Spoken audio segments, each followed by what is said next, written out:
بسم اللہ الرحمن الرحیم۔ السلام علیکم۔ آج ہم پڑھیں گے جماعت ہفتم کا تربیت نصاب، اس کا سبق نمبر 8۔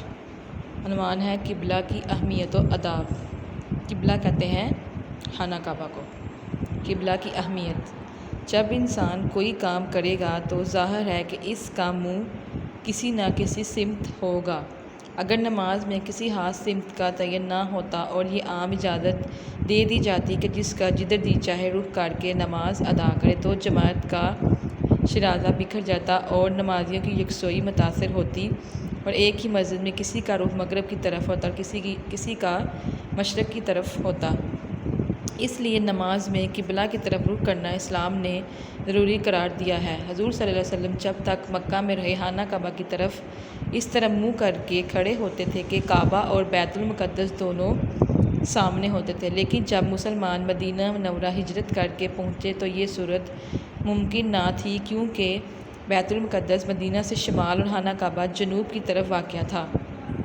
تاہم کعبہ کے قبلہ ہونے کا اب تک حکم نازل نہیں ہوا تھا، اس لیے آپ صلی اللہ علیہ وسلم بیت المقدس کی طرف رخ کرتے تھے کہ حضرت سلیمان علیہ السلام سے لے کر اب تک انبیاء بنی اسرائیل کا قبلہ گاہ تھا، لیکن آپ صلی اللہ علیہ وسلم کی طبعی خواہش تھی کہ اس امت کے لیے وہی ابراہیمی مسجد خانہ کعبہ قبلہ قرار پائے، جس کی دوبارہ تعمیر اور نگہبانی حضرت ابراہیم علیہ السلام کی طرف سے بنی اسماعیل کے سپرد ہوئی تھی۔ بچوں، اس میں خانہ کعبہ کے بارے میں بتایا گیا کہ خانہ کعبہ اللہ تعالیٰ کا گھر ہے، ہمیں اس کی طرف منہ کر کے نماز پڑھنی چاہیے،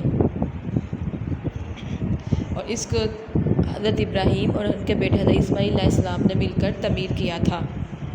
اسلام نے قبلہ کے لیے کسی خاص سمت کا نہیں بلکہ ایک مرکزی مسجد کا انتخاب کیا جس کے چاروں طرف چاروں سمتوں سے نماز پڑھی جا سکے۔ اس طرح مشرق، مغرب، شمال اور جنوب ہر طرف سے مسلمان ایک ہی قبلہ کی طرف رخ کر کے نماز پڑھتے ہیں اور سجدہ کرتے ہیں، یعنی سارے مسلمان ایک ہی طرف رخ کر کے نماز ادا کرتے ہیں اور اللہ تعالیٰ کے حضور سجدہ کرتے ہیں، جس سے پتہ چلا کہ ملت ابراہیمی کہ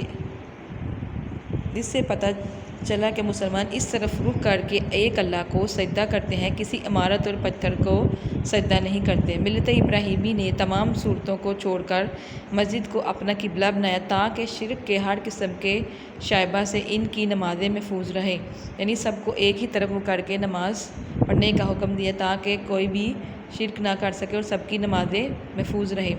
بچوں، کیا آپ کو معلوم ہے قبلے کی تبدیلی کا حکم شعبان 2 ہجری میں نازل ہوا؟